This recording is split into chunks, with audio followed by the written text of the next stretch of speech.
What is the saddest video game you have played and why?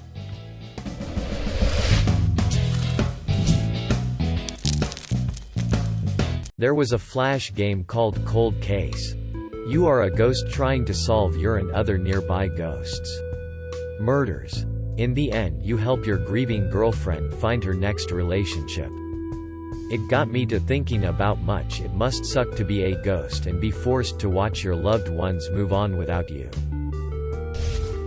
At the end of the first Walking Dead game. Wouldn't say it was massively sad, just only thing I can think of at almost 2:30 a.m. Brothers: A Tale of Two Sons really got to me. Ori and the Will of the Wisps had a really sad story. Titanfall 2. That Protocol 3. Protect the Pilot. Gears of War 3. The mission where Dom dies always gets to me. He gets eaten up by his wife's death and sacrifices himself to save his team. He was always the player too. In the year's games, so it was really heartbreaking if you played on split screen like I did. MGS3, one of the best prequels ever conceived by man. First part of The Last of Us was pretty brutal. To the Moon. 4 hours indie game about an old man on his deathbed trying to fulfill a childhood promise. It's a story about trauma and love and memories, and it uses the video game medium so well to tell it. With just the occasional joke to keep you from immediately killing yourself. Part of its power probably comes from the music.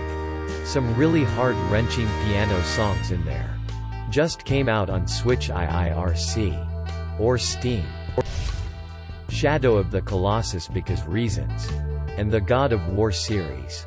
Because behind all the rage and gore, Kratos actually has a very sad story. Spec Ops: The Line. The choices you had to make in that game were truly saddening. Presentable Liberty. If you play it, I warned you. The game is about being a prisoner during an unknown catastrophe. I won't spoil it. Last of Us. The story just sticks. The characters are so fun and interesting. Or badass. Or ruthless and you wanna murder them. It's a video game filled with emotional thrills and deep pauses where the music really shines. God, the music.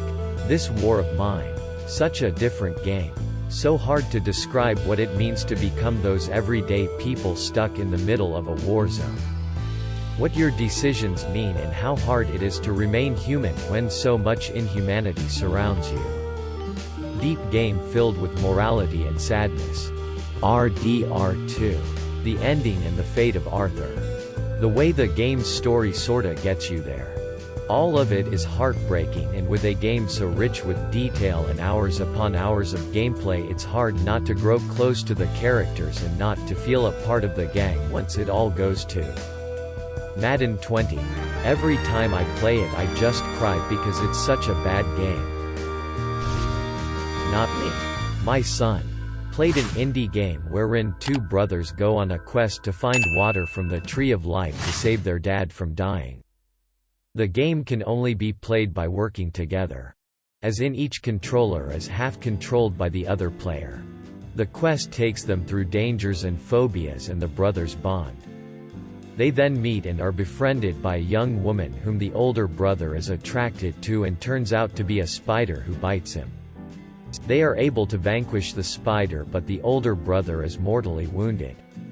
Still they press on and make it to the tree. Too weak to climb it.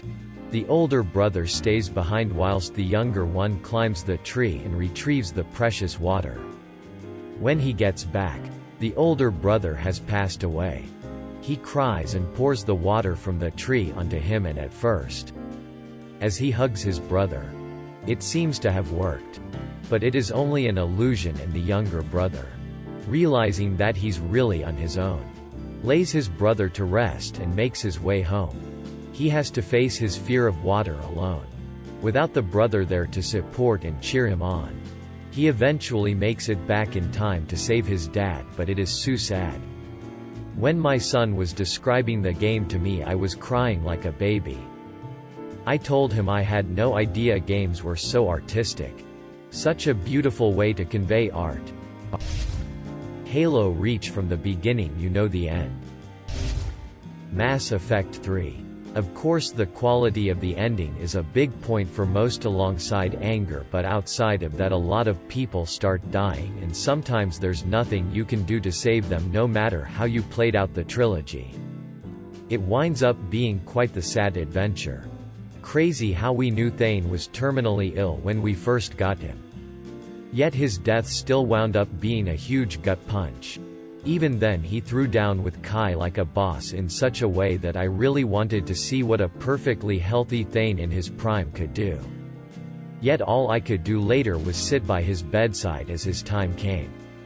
Morden's death turned one of his most prominent quotes into a tearjerker as he sacrifices himself to ensure the job got done right. The man went from assuring the near sterilization of a species to dying to save said species. Legion hurt too. Funny how if asked to rank the Mass Effect 2 squad by favorites, Legion would be towards the bottom of my list while still being a solid character. But we get to Rannick and he hits you with the "Does this unit have a soul?" in a callback to the question that kicked off a war, and it winds up being the beginning of peace between his and Tally's people. It's not just prominent characters either. Best example of more minor characters is the Krogan Char, O Blue Rose of Ilium. Dying during the Rachni raid, and we have to deliver his final words to Ariba. And we find out they had a kid on the way. Army of Two. There are few different endings depending on how you finish the game. However, there is one in particular that stayed with me. I was young at that time, so it hit even deeper. Great game. FF7 Crisis Core was pretty sad. This always makes me tear up. Edit. All of you. Play the Final Fantasy VII Remake. It's honestly mind-blowing. And both newcomers and old players will find something new in it. Trust me. I won't spoil anything. But there are some allusions to Crisis Core, including a new song that seems to be heavily inspired from The Price of Freedom from CC. Heavy Rain has a really sad plotline of loss and a father's love. The antagonist in the story is going around kidnapping children to torture the fathers, believing that men should be tested to be worthy of being called a father.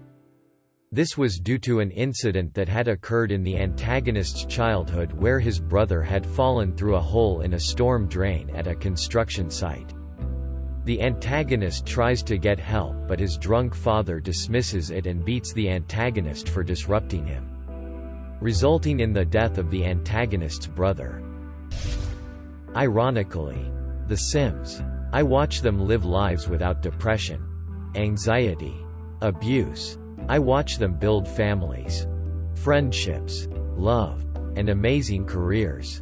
They have hobbies and quirks and personalities.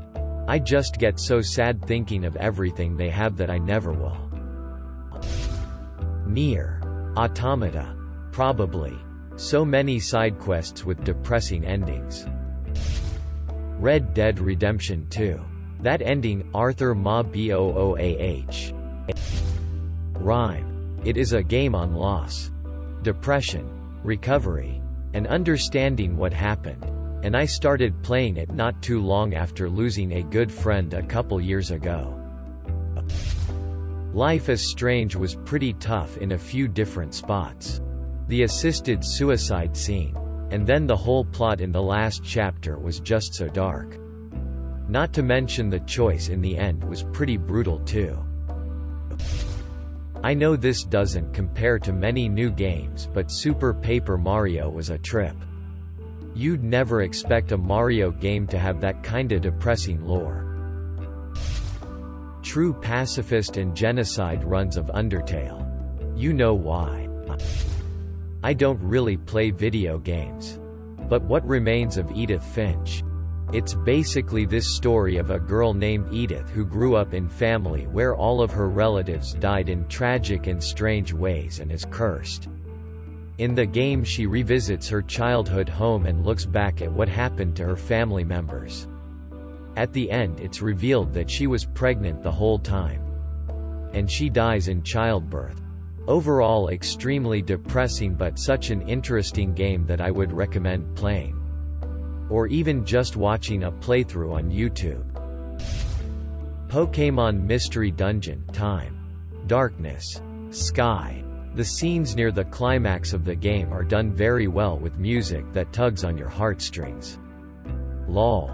Kinda surprised that I haven't seen this one yet. I wasn't really emotionally prepared for the end of BioShock Infinite. This war of mine. That's how it is and was for most of the people that lived through it, and some still do, unfortunately. Valiant Hearts. The only piece of entertainment I've cried at that I can recall recently. I even knew the ending and it still got me. Probably Soma. The ending hit me hard and I proceeded to have an existential crisis for the next week. Wept like a baby onto the moon. Among the Sleep. The end, you realize the whole game was about you as a child trying to escape trauma and then finding out your mother in the game was an abusive alcoholic, and that's who you were running from the whole time, and at the end you're getting taken away on your birthday. That game, you're a toddler trying to survive all these scary scenarios. Spoiler alert, at FF10 from Xanarkand to the end. Knew what was coming but still hit deep.